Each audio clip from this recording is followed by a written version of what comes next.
Good morning, I'm Angelo Castro III. I'm Angela, and we are the Castros. We bring you the news. And the views that make you think. Sometimes we agree. Sometimes we don't. This is News and Views. And here are today's headlines. The OTR officials have until today to submit their courtesy resignation. Newly appointed Transportation Secretary Vince Dizon quickly explained that this is a standard practice for new leaders. Former Senator Antonio Trillanes IV filed a supplemental affidavit to strengthen the drug smuggling charges against Davao City Representative Paulo Duterte and others over the 6.4 billion peso shabu shipment seized in 2017. Let's talk about that later with the former senator himself live here on the studio. Senate President Cheese Escudero reiterated that the impeachment trial against Vice President Sara Duterte is likely to begin in June. He believes that the Senate will conclude the trial within 3 months. And the Philippines made history at the Asian Winter Games in China by winning a gold medal in curling. Pero ano nga ba ang kwento sa likod nito? Transportation Secretary Vince Dizon has ordered key DOTR officials to submit their courtesy resignations by February 26. He also rode the EDSA bus carousel to assess commuter issues firsthand. Here's the report. Newly appointed Transportation Secretary Vince Dizon has asked for the courtesy resignation of undersecretaries, assistant secretaries, and directors of the department. It's just a simple gesture, no, of goodwill and good faith to the newly appointed leadership, which will allow the newly appointed leadership to find the best personnel to do the jobs. Officials have until today, February 26, to submit their resignations. In the meantime, they are expected to continue their duties unless Dizon orders otherwise. Before this, Dizon personally rode the EDSA bus carousel from Ortigas to Monumento with the DOTR's team of engineers to assess the system firsthand. I wouldn't say it was horrible, especially kapag nakasakay ka na sa bus. Kapag, syempre, ano pa rin, no? Nakatayo. Pero, I mean, kahit naman sa abroad, pagka puno, nakatayo ka naman. No? So, pero, dun ko nakita ang genius ng busway. He noted issues like long lines at Ortigas Station and delays of 1 to 3 minutes at stations, including Parañaque Integrated Terminal Exchange and Monumento. He suggested adding clear signage, sanction, and timers, as well as deploying enforcers to improve bus flow. He also aims to repair all station elevators and build separate access lane for bus riders. These engineers just have to do the final designs and specifications and the engineering plans. But hopefully that will be finished in a month or two so that by May, we can already start the bidding process for the construction. Dizon will continue his on-ground inspections next week, taking his commuting challenge to the MRT-3. Now, newly appointed Transportation Secretary Vince Dizon is considering extending the operating hours of MRT and LRT. Dizon emphasized the need for longer operating hours, noting its potential to ease passenger congestion. He said discussions with service providers will be held to explore possible solutions. Currently, train operations start at around 4:30 in the morning and it ends at around 9:30 or 10 in the evening. For passenger welfare, no, we want to make the commuting public lives easier. No, and that's the easiest dapat eh. Increasing the operating hours by 2 hours, ang laking bagay nun ha. Ang laking bagay nun in terms of pila. Yun. So kasi marami, yung going back dun sa unang news natin kanina about yung mga resignation ng mga USECs and mga ASEC, standard practice. And I think I heard also from one of his interviews, si Secretary Dizon, he wants to bring in his people. Technically naman, it's up to the newly appointed official to select whether may i-retain siya from the current resignations or meron i-let go na. Or may i-reassign to a different position, to a different area. Usually gano'n naman yun eh. Kasi mayroon siyang kada secretary na ina-appoint, may kanyang vision siya na may pipiliin siya na akma sa vision niya. Oo. Tsaka maganda yung sinabi niya about the EDSA busway na inayos natin ng mabuti, it's going to be a good system of transportation, di ba? At least isa sa mga panlaban natin sa traffic. Yes. And it's good that he pointed out also yung mga walkway ng mga passengers. Kasi di ba, we would always passing sa gilid ng EDSA busway. Hindi tayo dumadaan, of course, sa EDSA busway. No? But we would see yung mga bumababa ng mga pasahero. Minsan nasa gitna, sa gilid ng kalye na very dangerous for them. Tsaka you see them, kasi usually ang karamihan ng baba ng mga busway sa gitna. So pagtatawid sila sa mga gilid ng EDSA sa ilalim ng flyover, which is very dangerous. So it's about time na pag-aralan niya, tulad sabi ni Secretary Dizon, magkaroon ng system. Kung maglalagay tayo ng mini station sa gilid na may transport ka sa other side. At saka yung may susundan ng operating hours talaga. Yes, kasi nangyayari, nag-aantayan, tapos nagka-clog, no? Nagba-bottleneck yung mga pasahero, yung mga bus sa lugar. Kaya ngayon nagkakaroon ng mga pagsikip, diba? So abala din. Tsaka siguraduhin nila na friendly to for senior citizens and PWD. Because karamihan ng mga nag-busway, if you see the crowd, mga PWD senior citizens, na may mga appointments to and from Makati to Quezon City. Kaya nga yung point-to-point supposed to be comfortable. So as for the other plans of the DOTR under his leadership, kasama na rin dyan yung mga jeepney modernization program. He's willing to meet halfway with jeepney drivers. Isa yun sa mga nasabi niya. And other plans, of course, ito kasama rin yung sa MRT extending yung hours. And I think more than that, we should add mga train coaches. Diba? Kasi sobrang sikip na. And if you can see sa mga rush hour, ang haba ng pila ng mga sumasakay sa MRT, LRT, lalo na sa MRT rather. Actually, in-increase na nga nila yung mga bagong bagon, yung speed ng kada bagon, kaya mabilis siya turn around. Pero you're right, we need to add more to accommodate a growing number of passengers. All right.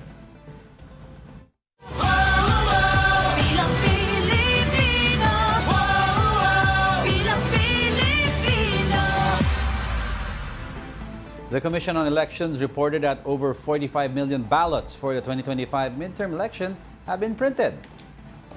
This accounts for 63.32% of more than 72 million official ballots to be used in the polls. Of these, Miro Systems printed 22.57 million, while the National Printing Office produced 23.08 million. COMELEC aims to finish printing by March 9 or 10. The Construction Workers Solidarity is now facing a disqualification case due to alleged involvement in vote buying. Batangas gubernatorial candidate Jay Ilagan filed a petition urging the COMELEC to disqualify CWS. Ilagan said the party list organized a last-to-take hands-off challenge and awarded 3 brand-new cars. He argued that the giveaway violated election laws prohibiting vote buying. The CWS party list said it has not yet received a copy of the disqualification complaint. Dahil harap-harapan po at sinabi rin ng ating mga at supported ito ng evidences. During the 90 days campaign period, bawal ang magbigay kahit magpakain sa mga kandidato. Subalit ito'y hindi pagkain. Ito'y 3 kotse na Vios ang ipinapremyo.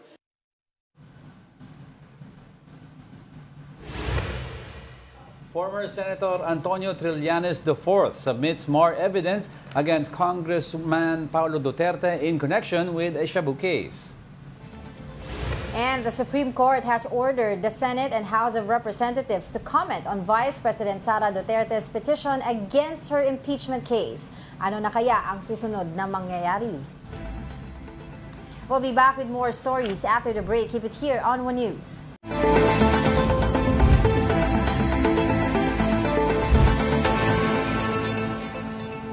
Good morning. You're still watching News and Views here on One News. Now, former Senator Antonio Trillanes IV files a supplemental affidavit in connection with his drug smuggling complaints against Congressman Paulo Duterte. Trillanes said the additional evidence includes documents and testimonies from the House of Representatives Quad Committee hearings.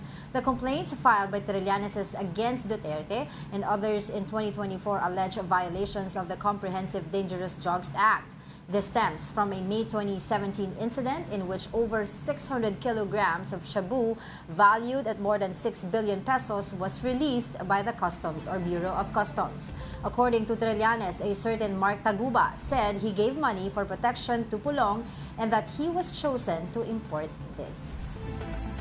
Now let's further discuss that case and other matters.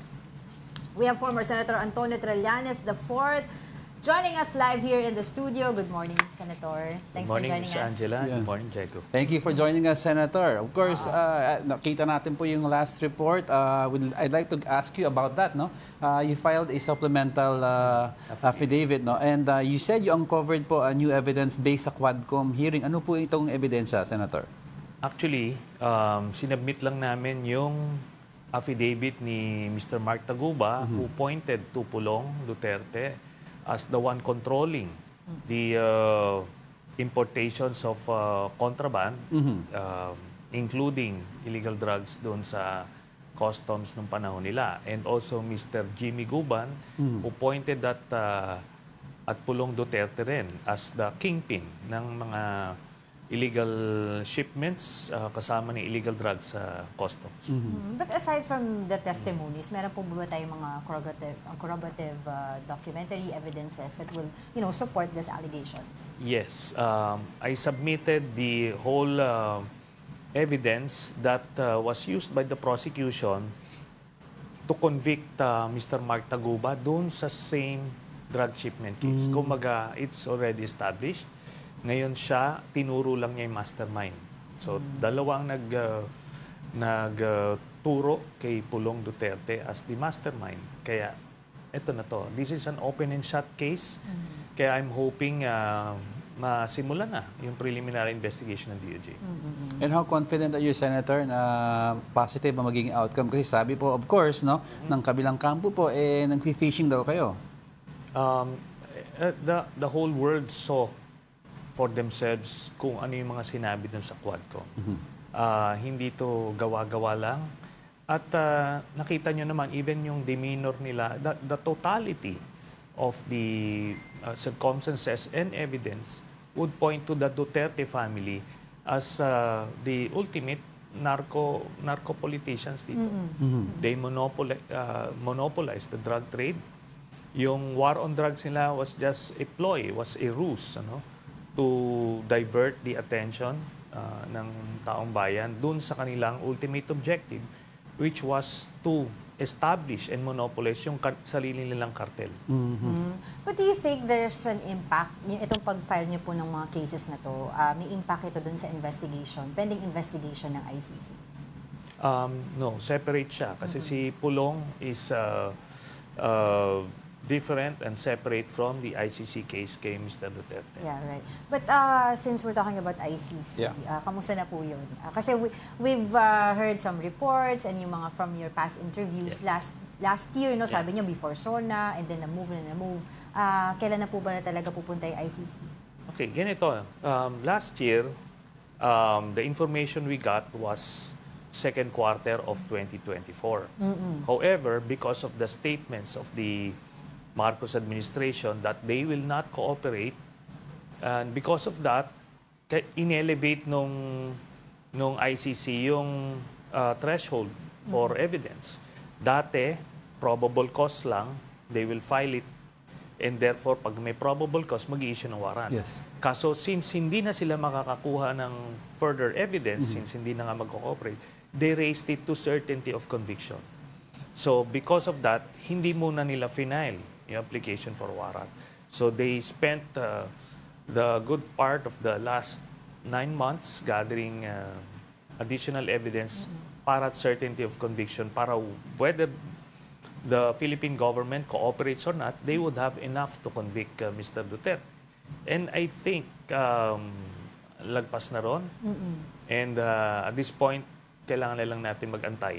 It will come sooner than we expect. I remember, Senator, yung hearing, very interesting hearing ng Quadcom, yung nagalit sa'yo si former President. Yeah. He said initially, sige, ako mismo pupunta doon, basta makasampal daw siya sa inyo. Pero nag-iba po ang statement bigla. Given na iba-iba po ang pronouncements na, now do we see probably yung warrant na ito idadaan na lang sa Interpol? Yes, but ano ko lang, iba yung reason niya kung bakit niya sinabi na sasampalin daw niya ako. Yes. It's the waiver ng bank account. Ay, oo. So, nung una, nagbo-volunteer siya na he will sign the waiver. Nung challenge siya nung chairman ng Quadcom, kung pwede niya na ba pirmahan right there and there at ipe-prepare na yung waiver, suddenly, he created a scene to divert the attention. Again, dun sila magaling mag-deceive. So, kailangan niyang gumawa na eksena para hindi siya maobligang pumirma. But then we kept on challenging him to sign it, pero ultimately hindi. Ngayon, itong sa ICC naman, kasi si Duterte, ang tawag dyan fake news factory, yung pathological liar siya. And he uses that skill for his convenience. 1 out of 10, magsasabi siya ng totoo if it would be convenient. Pero 9 out of 10, he will just lie para makover yung kanyang ultimate agenda. So in this case, sabi niya pupunta siya ng ICC. Nung nape-press na siya, hindi talaga. So it's going to go through the Interpol. Yes. Just to answer your question. Kasi iyan yung mechanism na still in place. We have an international agreement with the Interpol, and the Interpol has a cooperation agreement with the ICC. So valid yung agreement natin with Interpol, kaya pagka doon pinadaan, wala sila doon. But what do you think about the yung naiiba ngayon yung direksyon ng PBBM administration pagdating sa usapin ng ICC? Before na nag-break up yung unit team ay talagang very stern doon sa hindi po pwedeng makialam ang ICC dito. Pero ngayon medyo parang they're opening up about it, although may mga konting mga statements pa rin sa kanila na medyo we'll do our own case here, we'll investigate, etc. But what do you think about it? It's expected. Kasi ang pinakang protection na lang ni Duterte was that unity with the administration. Pero nung nag-break away siya and when he tried to actually oust President Marcos, it's just common sense, Bakit ka pa poproteksyonan? So, it's very much expected yung shift from definitely we will not cooperate to now we will turn him over to the Interpol. Let's move on to another issue altogether, Senator. And we all know you as somebody who's very calculated in all your movements in the past decade or so. And you have decided to run for mayor of Caloocan. And so, pag may ganitong pronouncement ka na kinagulat ng marami kasi we expected baka mag-party list si Senator because national scale. But you decided to run for mayor sa Caloocan. That means may nakita po siguro kayong dapat baguhin sa Caloocan. Ano po itong nakita nyo, Senator? Ganito yan, I agree. I was exposed to the national political scene. So doon ako nakatuon, yung mga national policies, diyan tayo nakatutok. Pero nung last year when I was invited to explore running for mayor, I went around Caloocan City and I consulted different people there. Nakita namin, grabe ang situation sa Caloocan. And even though I was born and raised in Caloocan, but after I graduated from PMA, hindi ko na nakikita yung mga ins and outs doon. So I saw for myself, ang grabe ang poverty dyan. I think the poorest people in the Philippines live in Caloocan. Yung facilities niya, yung infrastructure niya, very backward. Then, grabe ang corruption. And right now, number 1 na rin sa criminality ang Caloocan. So, sad to say, it's becoming the worst city in Metro Manila, at least. Pero we all know, Senator, no, the Caloocan was governed by the Malapitan family for the longest time. So would you say napabayaan ito for the longest period? Definitely, no. Wala talagang governance. Ang inaatupag lang ng mga nakaupo is kung saan kukuha ng pagkakakitaan, ano. Sad to say, kasi otherwise dapat nakikita mo yung tao eh. And you should feel for them. You should be able to address yung basic needs nila. Kaya talagang napabayaan ang You mentioned ang tinitignan nila kung saan sila pwedeng kumita. Yes. No, that's your word. Do you have a basis on that? marami, no? And you can see it. Makikita mo lang doon sa basura, no? Hindi nakokolekta. Once every 2 weeks ang collection. Pero pag titignan mo doon sa kontrata, ano to? One of the highest garbage contracts in the country. Tapos ganon. So you can just put 2 and 2 together. Pero at the proper time, maungkat lahat yan. In fact, may mga graft cases itong pamilya na ito. And that's for everybody to see. And of course, Senator, ang tanong ng marami, di ba? You've been campaigning for a few weeks, a few months now. Umiikot po kayo. Based sa mga narinig nyo po sa mga constituents ng Caloocan, ano po ang kailangan nila? Kumbaga, kung manalo kayong mayor, ano po unang gagawin nyo na babaguhin nyo? Just at least maibsan po yung sinasabi nyo kahirapan. Marami, no? Kailangan nila ng trabaho. Kailangan nila ng suporta yung mga marginalized sectors like the senior citizens, PWDs. Ang dami nila doon. Kailangan nila ng decent healthcare. Yung mga taga-Caloocan, pag magpapa-ospital, pupunta sila ng Manila o Quezon City. Kasi they don't have any decent healthcare system doon. So, very basic ang problema ng Caloocan. And we need to address those concerns. Oh. Pero let's talk about surveys. Yeah. No? Kasi last year, we've seen a lot of surveys or some surveys, medyo behind po talaga kayo nag-umpisa. And then we've seen some videos sa social media. I don't know kung saan nanggagaling yun. Pero pinapakita po nila doon na hindi po pinupuntahan daw ng tao yung mga areas that you go to para mag-campaign. Kumbaga parang pag tinanong mo on the bat yung mga tao doon, sino iboboto nyo, malapitan pa rin daw yung sinasabi nila. Okay. I started out at 8%. No? And that's expected kasi lahat ng pangalan ng malapitan nakapintura sa mga pader. No? So, nandoon yung subliminal effect nun. But once we got around, started consulting people, the race has tightened.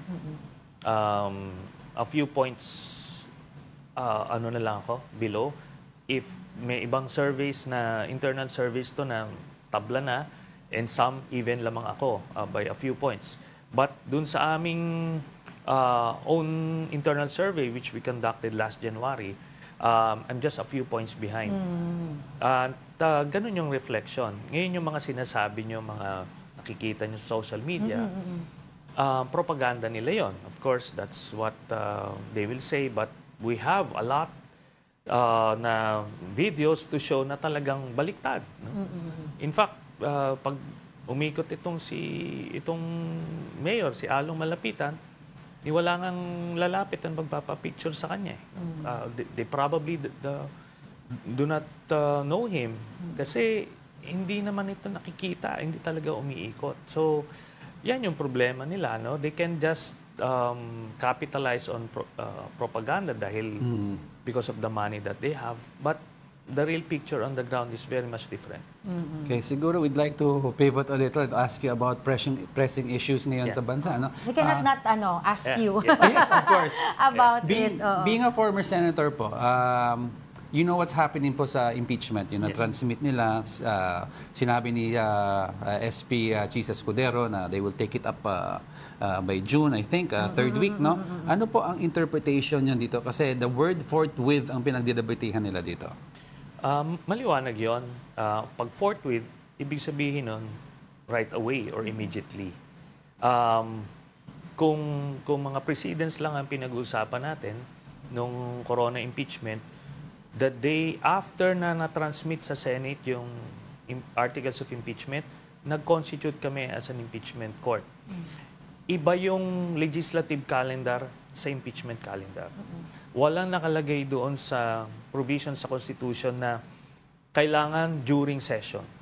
Because iwalay nga. Pag titignan nyo yung provision sa impeachment, nandito siya sa Article 11, I think, or hindi siya sa Article 6 sa legislature. Ibig sabihin, yung impeachment is a separate institution altogether. So, kaya nga nagro-robe pa eh. Yes. To symbolize na you're not just regular senators, you are senator judges. Meaning, iba yung identity nyo. You're wearing a different hat. So, immediately, kahit walang session, kunyari, magpunta sila sa Senate ngayon, mag-agree sila, let's take an oath, mangyayari yon. But, you see, the Senate is the domain of the senators. Lahat ng nangyayari dyan is based on the rule of the majority. Yes. Pag nag-decide sila na we will do this today, they can do this today. If they decide to do this on June 2, they can do that. Oo. Pero why do you think saan nanggagaling si Senator Chis Escudero? Because kung si Senator Coco Pimentel yung tatanungin, gusto niya magtawag na ng caucus, tas other legal experts like former Senator Franklin Drilon, sinasabi niya pwede naman eh. Diba? Once na na-receive nyo na yung complaint, pwede na natin simulan, etc. Pero bakit si Senator Chis Escudero, iba yung pananaw niya? Dahil ganun yung pulso ng mga majority. Remember, very small ang margin nung pagka-Senate President ni Senator Chis. If any block would shift to the other block, tanggal sa kagad siya. So yan yung napulsuan niya. That's my reading on that. He's treading on very thin ice. Kaya very careful siya. Meron lang convenient alibi na recess ngayon, campaign recess. But he knows it. Kung iba ang set of circumstances, he would have convened it right away. And alam nyo, si Senator Chis, Senate President Chis, magaling yan sa kumaga legal procedures. Ano? I can imagine kung presiding officer siya, he would have displayed yung kanyang legal prowess. Ano? Mapakita na niya sa taong bayan. And he would want that. Kaso, the circumstances do not favor such a scenario for him. May kinalaman po ba dito, Senator, yung election? Kasi takot daw yung ibang Senator judges na may backlash if they vote in favor of impeachment. Yeah, for sure. Pero kasi, pagka sinimula mo yung impeachment trial, lalagpasan nyo naman yung election. Eh. Yeah. You can conduct the verdict can happen after the election, so hindi ka tatamaan. You will just attend there. In fact, favorable pa to sa mga visibility, no? Visibility. You can just keep your cards close to your chest, di ka magpakita ng ano, but doon ka. They can do that. Ano lang ito? I think there is a block there na pwedeng mag-shift sa kabila and mawawala sa pwesto. So, it's unfortunate. Yeah. Oo. So parang mas meron dun na baka kasi magalaw yung kanyang pagiging Senate President. Ganun ba? Ganun ba? and ano lang yun, speculation lang yun. Yes. And there is also this practical reason na karamihan ng mga senador ngayon ay out of the country. Nakaschedule na yan. May International Parliamentary Union, may mga official businesses elsewhere. So, for practical reasons, hindi. Pero yung caucus na sinasabi ni Senator Coco Pimentel, pwede naman gawin yan online eh. Mag-caucus sila na doon, o sige, let's meet when all these private or official businesses are done. They can meet ng March. Pero yung sinasabi nilang yung isa pang issue na yung carry over from 19th Congress, pag hindi natapos i-carry over na sa 20th Congress, yung iba sabi okay yun, yung iba sabi hindi. I think paliwanag yun na diretso yun. Kasi itong impeachment, pag titignan nyo sa Constitution, walang nagsasabi dyan na hihinto yan pag every end ng Congress. Walang ganon. Pag walang ganon, hindi ka pwede mag-imbento na merong ganon. It's just like a trial, let's say sa Sandigan Bayan. Pag may trial ka doon at nag-retire yung dalawang justices, tuloy-tuloy pa rin yung trial. Pag may pumalit doon, sila yung magbabackread, you don't reset. Yun yun. Ngayon kasi, no, nakikita natin ngayon, nakafocus yung campaign between the Duterte side faction at saka of course yung admin, BBM admin. Na silang dalawa yung nag-aaway. I was wondering, being the opposition before, nasaan ngayon, no, sa picture na ito, ang true opposition? Ang true opposition is si Senator Risa Hontiveros. Siya yung nandoon and she is playing that part. Policy-wise, nagpo-provide siya ng checks and balances with the administration. So, she is the voice. Yun sa mga tumatahimik, you cannot classify them as opposition anymore. Kasi pagka opposition ka, kailangan may ino-oppose ka. So are you saying, let's say for example, kasi merong ako nakitang parang reaction mo doon kay Senator Bam Aquino. Sinasabi kasi ni Senator Bam Aquino na hindi daw ganun ka-importante impeachment complaint at hindi daw yun, kumbaga parang he went to Nueva Ecija, hindi daw yun yung pulso ng taong bayan, ibang problema. And you reacted on that. Can you tell us more about it? Well, I needed to react that way kasi grabe yung sakripisyo namin dito to make the Dutertes accountable. Tapos, i-trivialize na ganun. I need to call him out. Nagkasama kami nung panahon ni Duterte sa minority, pero apparently, he doesn't feel that way anymore. Baka mas malapit siya sa mga Dutertes at this point. Kaya nagpapauna siya about what he really feels. Kasi if he feels the same way as before, as we do, he wouldn't have said that. So you're saying, Senator, based sa nakikita natin landscape, well, we should call it the yellows or yung mga pinklawan are veering now towards the Duterte side? No, not everyone. Si ano po, VP Lenny, former VP Lenny. Well, you'll have to ask her that. Kaya nga kinall out ko rin siya when she invited. She invited si Sara Duterte sa bahay niya. No? They tried to come up with some excuses, but kita nyo how does it look now? Diba? That didn't age well. So, it was just a forewarning. Ngayon, even though magkakasama kami before, pero when they get in the way of putting or making the Dutertes accountable, I will have to call them out. Ganun naman tayo. Oo. Yun nga po, sabi niyo yung mga sakripisyo ninyo para nga mapakita sa tao kung ano talaga yung tunay na kulay ng mga Duterte. You've filed several cases, you've supported ICC investigation. Saan ba talaga nag-ugat?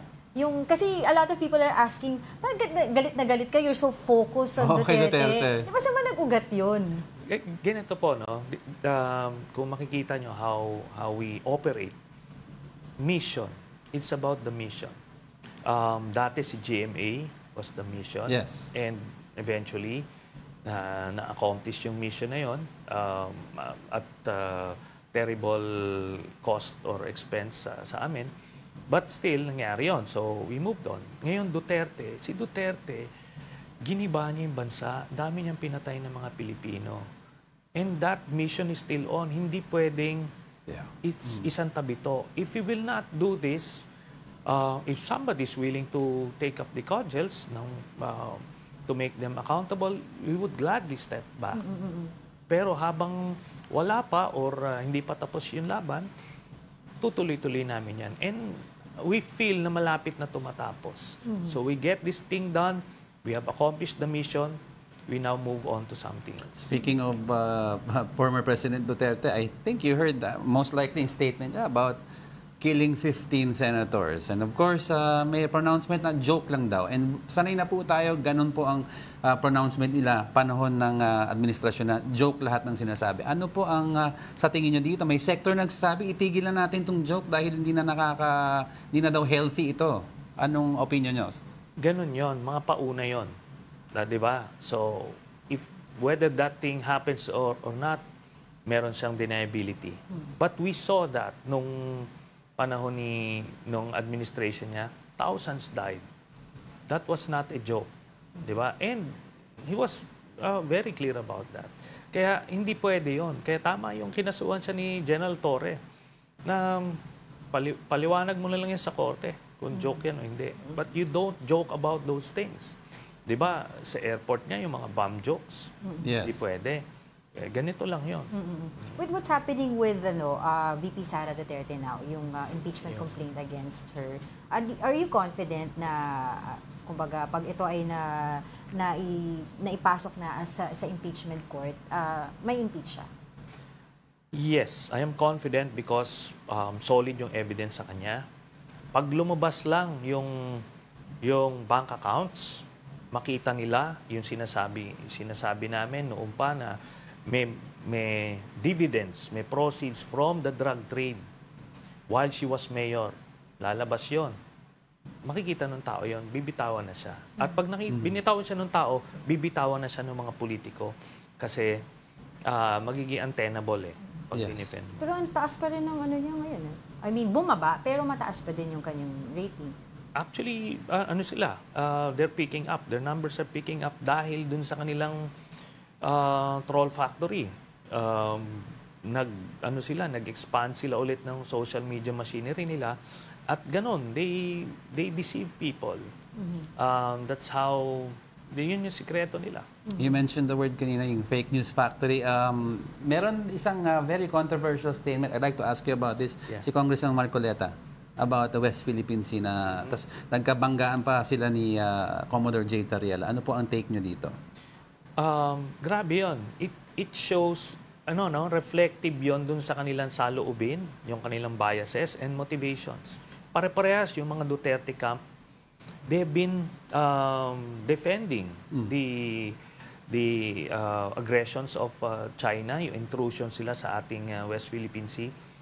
Even nung panahon ni Duterte, he actually directed the AFP to stop conducting EEZ patrols dun sa West Philippine Sea. Ganon yun. To give the Chinese the whole place, basically binigay nila. Kaya yan yun. Yan sila Marcoleta, mga acolytes yan ng mga Dutertes. Ibig sabihin, we have a pro-China motivation dito sa kampo nila. Pero the way that the BBM administration is going through this, kumbaga yung mga ginagawa nila para sa West Philippine Sea, do you agree on that? Yes. Kung titignan nyo, practically the same sila ng foreign policy position as regards the West Philippine Sea dun sa Pinoy administration. So, they have turned away from the pro-China stance and they have realigned dun sa traditional security allies natin. Ito, before we let you go, kasi wala na po tayong oras, I want to know also your insight doon sa nangyayari. Of course, ang sabi nila si Senator Amy Marcos ay, kumbaga parang torn between two lovers. Diba? Hindi yung para po sa inyo, ano po ba dapat yung ginagawa niya? Dapat ba pumanig na lang siya ngayon sa kapatid niya or still continue the friendship with the Dutertes? Dapat siyempre, kung before na hindi pa nagkakahiwalay, sige, pwede kang mag-straddle between the two camps. Pero nung nagkahiwalay na, dapat doon siya sa kapatid niya. Kasi, yun parang betrayal yun. And nakikita nyo, hindi rin naman siya in-embrace ng mga Duterte sa Davao. Kaya I think it's a miscalculation on the part of Senator Amy na mamangkasa sa dalawang ilog at this point. Siguro iniisip niya she could easily surpass the 2025 elections sa 2028. That partnership would have been convenient. Kaso ngayon at risk yung 2025 niya. Yeah. And lastly po, you said mission accomplished kayo kay PGMA, ngayon kay former President Duterte. You want to see justice by him going to the ICC process. Yeah. Would you say pag nangyari po yun, tapos na or habulin niyo po lahat ng mga nasa Duterte na sa tingin niyo po ay dapat kasuhan? Lahat ng pwedeng habulin. So, ang merong kaso ngayon, si Duterte, si Digong, si Sara Duterte at si Pulong. So, yun. Ngayon, eventually, kung may madidiscover na plinander itong si Baste, then he would be answerable as well. Alright. Mission sige. accomplished na si Senator. It's great to have you po Yes. here, and hopefully we can still invite you and talk more about certain issues. But for the meantime, maraming salamat po sa inyong oras, former Senator and Caloocan Mayoral Candidate Antonio Trillanes IV. Thank you so much. Thank you, Senator. Maraming salamat sa inyo. Alright, don't go away because we're not done yet. Stay with us. Stay with us.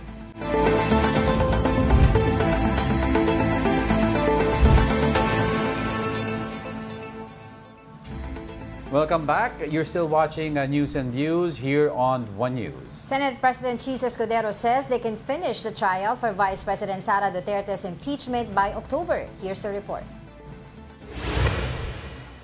There's no reason to call for a special session amidst Vice President Sara Duterte's impeachment. That's what Senate President Chis Escudero told the media on Tuesday. Escudero explained that he can only do so if, first, all majority and minority leaders of the Senate agreed, and if it was because of an urgent legislation. With that, he said, calling a special session for an impeachment trial is not reasonable. Anong gusto niyo, magbulungan tayo? Hoy, kunwari may urgent legislation, papa-request ako. Pero pag-usapan natin talaga impeachment eh. Yung palang mali na eh. Hindi ba? If Duterte gets convicted, President Bongbong Marcos will pick the new vice president from Congress. Escudero, though, clarified as early as now that he is not interested in the position. Ang pangit naman nun sa panlasa, kami magdedesisyon, kaugnay niyan, tapos yung pala, interesado ko at gusto ko pala. So ngayon pa lang sinasabi ko na, hindi ako interesado, tatanggihan ko yun kung inalok man sa akin yun. The Senate President earlier said that they will likely conduct the trial by July. He noted that they can finish it in 3 months. Meanwhile, the Supreme Court has ordered the House of Representatives and the Senate to comment on Vice President Sara Duterte's petition against her impeachment. Recall that Duterte is citing possible constitutional violations when she was impeached at the lower house. Pope Francis continues to receive treatment for double pneumonia at Rome's Gemelli Hospital. The Holy See Press Office reported a slight improvement in Pope Francis's health, noting no new episodes of asthma-like respiratory distress. It added that his mild kidney insufficiency remains stable and is not a cause for concern. The Vatican also dismissed reports of a supposed hospital transfer as false. The Church continues to urge its faithful to offer prayers for the Pope's recovery. In other news, the country recently made history at the Asian Winter Games in China after the Philippine curling team clinched a gold medal. Mobile journalist Denise Valdez Sancho has the report.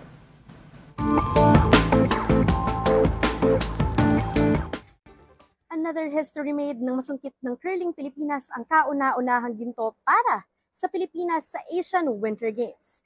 Pero curling, ano nga ba yan? Tila chess on ice. Ganyang inilarawan ni Curling Pilipinas coach Miggy Gutierrez ang sport nila. The goal of the game is to have your stones closer to the center of the house, which is that target at the end of the ice, than your opponent. 4 ang miyembro ng bawat koponan sa curling at ang bato o stones na gamit nila nasa 20 kilograms ang bigat. Papadulasin yan sa tinatawag na sheet na tila yelong nasa 45 meters ang haba. Mapapansin din ang gamit nilang broom na malaking impluwensya sa direksyon ng mga bato. So there is a lot of strategy that is involved. You look at a lot of angles, so you're looking at a sport like billiards that we love to play as Filipinos, and also bowling. Para sa isang larong hindi tipikal sa Pilipinas dahil sa klima, mahabang panahon talaga ang ginugol ng mga iilang nakakaalam nito upang mabuo ang champion team na mayroon ang bansa ngayon. 2023 lang nang mabuo ang men's curling team natin. Nasa 15 taon ang tinagal ng paghahanap. I saw a Facebook post back in 2011 or so, Wow. saying, "Hey, let's try to form curling Philippines, curling Filipinas. Binubuo ang Pilipinas ng magkapatid na sina Mark at Enrico Feister, kasama sina Christian Holler, Alan Frey, at alternate and curling Pilipinas President Benjo Delarmente. Ang training nila sa labas pa ng bansa dahil sa kakulangan ng Pilipinas sa facilities and equipment. Sa kabila ng lahat ng yan, naiuwi pa rin nila ang ginto sa unang sabak nila sa Asian Winter Games. One of the reasons we won because this team, same team for the past 2+ years, you know, that type of synergy, you can't just teach, you can't just take players from left and right, you know. Kasabay ng panalo ang unti-unting pagkilala sa sport. Kaya't ang hangarin ni na Coach Miggy at ang komunidad ng curling sa Pilipinas. With this exposure, with this victory, we're able to start up that grassroots effort to now bring the sport to the Philippines. Anumang sport, kahit pa curling, makikita talaga ang kaibahan ng dugong Pinoy na punong-puno ng puso at determinasyon. Mobile Journal, Denise Valdesancho po, nakitang mukha ng balita. Wow, congratulations! Oy, klaro lang sa mga viewers natin, hindi po sasali tayo sa Salon Games, nagpapakulot. Curling team eh. Parang pala siyang National ice team sa kulot eh. Ay, parang ice hockey siya. Oo, yun pala yun. Pero that's a good, a good news. Kasi diba, marami, lumalawak na yung mga sports na pwedeng salihan ng And Philippines, Pilipinas. being a tropical country, lalaban tayo sa Winter Games. Oo nga, no? Maganda yan. Gold yan, gold medal. Congratulations. Oo, ang pagkukulot. And we continue to pray for Pope Francis. Yes, prayers for the Pontiff. And hopefully he gets back to work. Kaya pa niya. And with that, may sasabihin ka pa, wala na. Alright, I'd like to leave everyone with a quote that hopefully will help your day become more successful. The whole secret of a successful life is to find out what is one's destiny to do and then do it. A quote from Henry Ford. And that wraps up today's episode of News and Views. Join us again tomorrow. I'm Angela Lagunsad Castro. I'm Angelo Castro III. We are One News. All sides, all the time.